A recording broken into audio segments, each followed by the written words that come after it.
Hey guys, so in case anyone feels like this article was too long to read, here is a video summary. The title of the article is Sacked CSs Expose Ruto. These interviews were conducted by people close to the CSs. It's probably them, guys. Starts off by saying that the CSs weren't given a free hand to run their portfolios because of being micromanaged by the appointing authority and a government cartel. They call themselves the Billionaires Club. Continued to say that they couldn't pick senior officials in the ministry and couldn't control who the tenders go to. But like, honestly, I feel like even if they could control who the tenders go to, they wouldn't go to the right people anyway. The first person who's spoken about is Aisha Juma, who's the fired gender CS. When she was appointed, she bought a house in Loresho, and I quote, "It was her time to eat by cutting deals to satisfy her ambition," only for her to be denied tenders in her ministry. Apparently, she collided with a powerful man in State House and broke. She found herself facing insolvency proceedings. She was in debt. She was sued by Barrage Furniture Limited for failing to pay 60 million. Jobless, and a debt of 60 million is kind of crazy, I'm not gonna lie. Sources even say that a number of these female CSs had to fall into sex exploits with these untouchables who have unlimited access to State House. So the article continues by saying that Ruto would call principal secretaries to push lucrative deals and overshadow the CSs. And if it's not him, it's the head of service, Felix Koske. So the next topic is about fake fertilizers. Kel Chemicals Limited denied any links to the alleged supply of fake fertilizers. On April 18th, the company's managing director, Patel Devesh, revealed that he attended a State House meeting with senior public servants moments before his arrest. So Felix Koske calls Patel for a meeting in State House. He gets to State House and I guess they're supposed to have some sort of conversation, but instead he's arrested by the DCI and taken to the DCI headquarters. So now at the DCI headquarters, Patel is forced to write a letter stating that he had recalled the fertilizers his company had manufactured and had already distributed. Also, this Koske guy is the president's Mr. Fix-It, and I quote. This next topic, I was like, yo, the article continues to talk about the ex-CS of education, Ezekiel Machogu.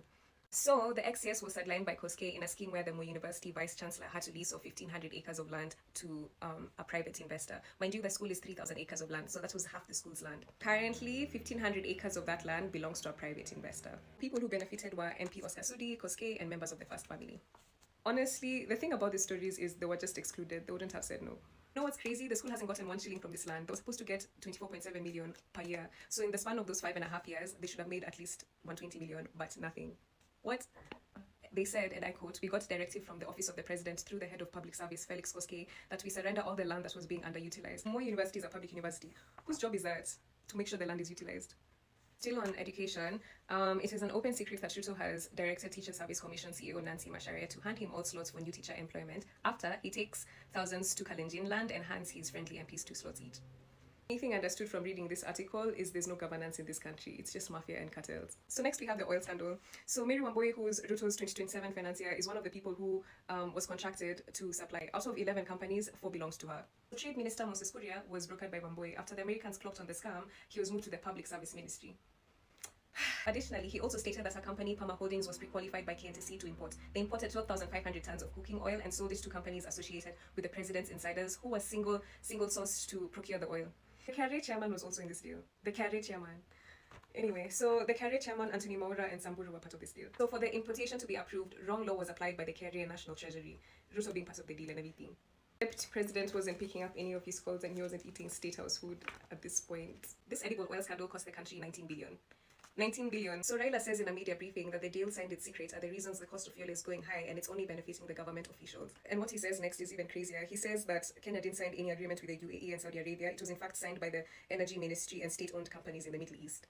Kenya paid 247 billion to these 3 Gulf oil firms. Additionally, the energy PS was kept in the dark as Ruto oversaw everything. So next is about Susan Nahumicha, who is the previous health CS. So Ruto appointed Irungu Nyakera as the chairperson of the board of Kenya Medical Supplies Authority, then fired health PS Josephine Mburu. All this happened only with the chief of staff Koske being present. Went on to appoint Andrew Mulwa as the acting chief executive of KEMSA, and now the ex-CS of health was left in the dark. Apparently, that billionaire club want to appoint one of their own, so his job is not safe. Additionally, the sacked CSs add that the plan to auction a section of the airport was the work of the cartel, that's cartel, the Billionaires Club. Why the fuck would they even choose that name? The same with the privatization of the Kenya Ports Authority. Being corrupt and calling yourselves the Billionaires Club is so crazy. Mind you, businesses are closing, people are suffering, guys are jobless, like... Anyway. So the members of this club are former Cabinet Secretary for Road, Transport and Public Works, Kichumba Murkomen, reappointed CS Chirchir, MP Oscar Sudi, Koske, former KRA Chairman Anthony Maura, Wambui, Nakuru Governor Susan Kihika, and her husband, Samburu, among others. So the last part of the article basically talks about how this cartel basically blocks tenders being given to businessmen that supported Raila during the 2022 election. The last part of the article basically talks about how this cartel basically blocks tenders being given to businessmen that supported Raila during the 2022 election. This supporters, especially from the Mount Kenya region, were terrorized by the Ethics Anti-Corruption Commission and carry over alleged tax evasion and corruption, which is so crazy to me because aren't they the... Anyway, economic exclusion extended beyond cabinet members to include businessmen and entrepreneurs who opposed. And now there's a whole list of all the businesses that were affected by the cartel and all these other things. You can now go read like the specific businesses and the specific people who were affected. The repercussions of these actions are felt across the business community. They are harassed by state agencies such as the EACC and the KRA. Last sentence is, the broader strategy is to suppress economic rivals and control resources, which is what they're doing. And that's why there's literally no money circulating in this country.